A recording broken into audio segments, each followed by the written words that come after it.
The student Claude found himself falling in love with his classmate Rafa's mother, Esther. To satisfy these urges, he would sneak peeks through the door night, captivated by her graceful figure and charm. Since Claude excelled academically, he often visited Rafa's house under the guise of tutoring. But in reality, every time he saw Esther, whose beauty still lingered, his heart would race uncontrollably. Claude poured all of these feelings into an essay, which he then submitted to his literature teacher, Germain. When Germain read it, he was shocked, puzzled by how such a young student could have such complex emotions. He discussed the essay with his wife, Jean, expressing his disgust at what he considered sordid behavior. However, Jean seemed intrigued by the essay. Despite his initial disapproval, Germain still kept Claude after class, intending to confront him about his behavior. But to his surprise, Claude handed him a continuation of the essay. Reading it awakened something in Germain, a long-forgotten passion for literature. And instead of stopping Claude, he encouraged him to continue writing. With his teacher's approval, Claude's actions became even bolder. When he tutored Rafa again, he would intentionally give him a difficult question to occupy his attention. While Rafa was focused on solving it, Claude would slip into the living room, openly observing Esther. One day, while he was entranced by her presence, Esther noticed him. She approached him, questioning his behavior, but Claude quickly hid his intentions by standing in front of a mural, pretending to admire the art. That night, Claude still sneaked into her bedroom to gaze at the woman he couldn't resist. He heard her say that she wanted to replace her son's friend with a private tutor. Claude panicked and turned to Germain for help. Germain, however, remained calm and waved away his concerns. But Claude persisted, pressing him for a solution. Germain had a plan. He suggested leaking the exam questions to improve Rafa's grades, which would give Claude more opportunities to stay at Rafa's house. Germain even proposed teaching Claude the best angles for spying on Esther.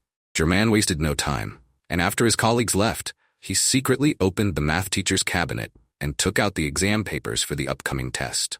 Armed with the answers, Rafa performed exceptionally well in the exam, almost achieving a perfect score. His parents were thrilled and credited Claude for his son's success, cementing Claude's place in their household. As night fell, Claude continued to spy on Esther, his obsession growing stronger, warping his feelings even further. With Rafa's grades improving, she became even more friendly towards Claude, seeing him as a helpful and responsible young man. She would often open up to him, unaware that Claude wasn't listening to a word she said. His attention was entirely absorbed by her mature charm, leaving him unable to focus on anything else. He gazed at her, entranced and unblinking.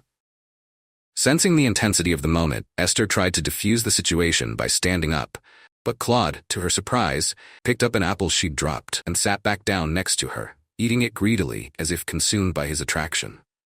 That evening, Claude overheard an argument between Rafa's parents about trivial matters. Frustrated, Rafa's father stormed off to the balcony with a bottle of wine to drink alone. Sensing an opportunity, Claude acted quickly.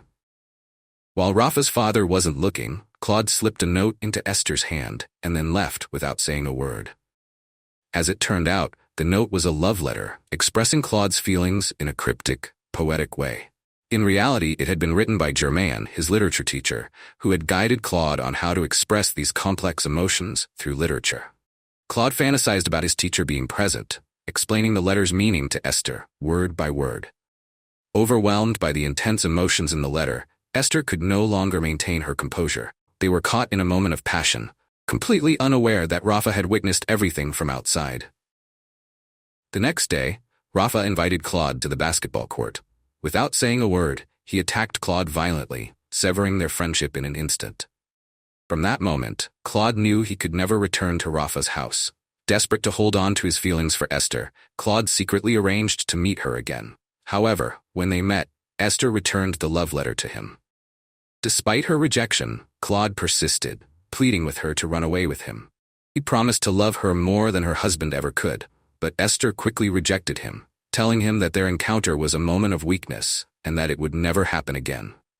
Hearing this, Claude's world came crashing down. He had believed that Esther shared his feelings, only to realize that everything he'd worked for had been a misunderstanding. As he watched her walk back to her home, Claude felt utterly shattered. His twisted mindset led him to believe that his teacher, Germain, was to blame for his heartbreak. Seeking answers, he marched to Germain's house, determined to confront him and demand an explanation. But when Claude arrived at his teacher Germain's house, he was surprised to find that Germain wasn't home. Instead, it was Germain's wife, Jeanne, who opened the door. The sight of her mature allure once again mesmerized Claude, and he completely forgot about confronting the teacher. Drawn in by her presence, he used the very language skills that Germain had taught him to charm Jeanne. Succumbing to his desires, Claude and Jeanne had an intimate encounter. Afterward, Claude returned to school as though nothing had happened. When he saw Germain again, any anger he had previously felt towards him had vanished. Germain, however, had bad news. The school had discovered the incident of the stolen exam papers, and Germain had been dismissed from his duties. Both men, now twisted by their actions, found themselves sitting together, gazing at a quarrel between a mother-in-law and daughter-in-law in the building across the way. They amused themselves by speculating on the cause of the argument, indulging in their voyeuristic fantasies to pry into the lives of others. And so, the film ended with Claude and Germain receiving the consequences of their actions. The story delves into the impact of voyeurism and the blurred lines between reality and fantasy, showing how invading others' privacy ultimately harms both the observer and the observed.